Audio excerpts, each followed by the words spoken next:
હવે જોઈશું સમાચાર વિગતવાર। ગુજરાત પ્રવાસન નિગમ અને સુરત મ્યુનિસિપલ કોર્પોરેશનના સહયોગથી આયોજિત આંતરરાષ્ટ્રીય પતંગ મહોત્સવ સુરતમાં ચર્ચાનું કેન્દ્ર બન્યું હતું। આ પતંગ મહોત્સવ દરમિયાન છેલ્લા 10 વર્ષથી દેશ વિદેશમાં પતંગ ઉડાવનાર પોતાના પતંગોનું પ્રદર્શન કર્યું હતું। શહેરના રિવરફ્રન્ટના ગ્રાઉન્ડ પર આંતરરાષ્ટ્રીય પતંગોની ઉજવણી કરવામાં આવી હતી। સુરત શહેરના mayor Dakshesh Mavani, standing chairman Rajan Patel સહિતના પદાધિકારીઓની હાજરીમાં પતંગોત્સવનો પ્રારંભ થયો હતો। પતંગોત્સવમાં દેશ વિદેશના 97 પતંગબાજોએ ભાગ લીધો હતો। આ વર્ષે પતંગોત્સવ પણ રામ ભક્તિના રંગે રંગાયો હતો। પતંગબાજોએ પ્રભુ શ્રી રામની છબીવાળા પતંગો ચગાવ્યા હતા। ગુજરાત પ્રવાસન નિગમ લિમિટેડ અને જિલ્લા વહીવટી તંત્ર તેમજ મહાનગરપાલિકાના સંયુક્ત ઉપક્રમે યોજાયેલા પતંગ મહોત્સવમાં આંતરરાષ્ટ્રીય કક્ષાના 37, મહારાષ્ટ્ર, દિલ્હી અને કર્ણાટકના 14 તથા સુરતના 39, નવસારીના 1, વડોદરાના 5 અને ભરૂચના 1 મળી કુલ 97 પતંગબાજોએ ભાગ લીધો હતો। મેયર દક્ષેશ માવાણીએ કહ્યું કે વડાપ્રધાન નરેન્દ્ર મોદી ગુજરાતના મુખ્યમંત્રી હતા ત્યારે તેઓની પ્રેરણાથી કાઇટ ફેસ્ટિવલનું આયોજન શરૂ કરાયું હતું, જે પરંપરા જાળવી રાખવામાં આવી છે। કાઇટ ફેસ્ટિવલમાં સવારથી 2 થી 3 હજાર સુરતીઓ પધાર્યા હતા। દેશ વિદેશના પતંગબાજોએ उत्साहभेर काइट फेस्टिवल में भाग लीधो छे।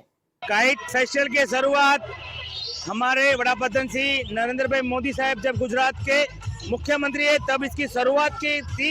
उसकी परंपरा के अंतर्गत गुजरात प्रवासन निगम लिमिटेड, सूरत महानगर पालिका, गुजरात सूरत जिला वहीवट तंत्र आज विश्व के 14 कंट्री से लोग काइटे से यहाँ आए हैं, विविध स्टेट से भी काइटे से यहाँ आए हैं। उसकी प्रतिभा को मैं सत वंदन करता हूँ और उसको विशेष से सूरत की धरती पर आवकार देता हूँ। आकर्षण का केंद्र 75 फुट का एक बड़ा पतंग है, उसमें रामचंद्र भगवान की इमेज है और अपने बड़ा प्रधान श्री नरेंद्र भाई मोदी साहब की भी एक इमेज है। और सूरतियों में बहुत उत्साह है पतंग देखने के लिए। आंतरराष्ट्रीय पतंग महोत्सव में मुख्य आकर्षण 75 फूटना पतंगનું રહ્યું હતું। આ પતંગમાં શ્રી રામની છબી ઉપરાંત રામ મંદિર તથા વડાપ્રધાન નરેન્દ્ર મોદીની છબી કંડારવામાં આવી હતી। કાપડ પર ડિજિટલ પ્રિન્ટ કરાવવામાં આવી હતી। સુરતના મિતેશ નકુમે કહ્યું કે શ્રી રામ મંદિરની અયોધ્યામાં પણ પ્રાણ પ્રતિષ્ઠા થવા જઈ રહી છે, ત્યારે મેં પતંગમાં શ્રી રામ મંદિરની છબી કંડારી છે। હિન્દુ ધર્મની પ્રતિષ્ઠા વિશ્વભરમાં ફેલાય તે હેતુથી પતંગમાં શ્રી રામ મંદિરની છબી કંડારવામાં આવી છે। મિતેશ નકુમની દીકરી ધ્વનિએ પણ પ્રભુ શ્રી રામની છબીવાળો પતંગ ચગાવ્યો હતો।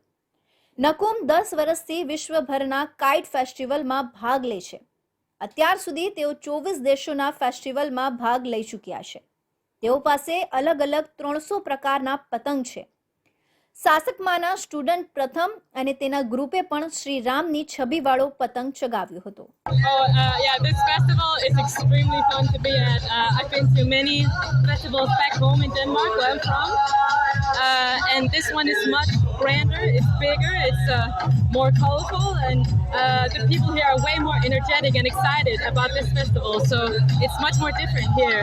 So that's what makes it exciting, and also the people and the culture they're extremely welcoming to me. They treat me extremely well. So it's fun to be here. It's an honor.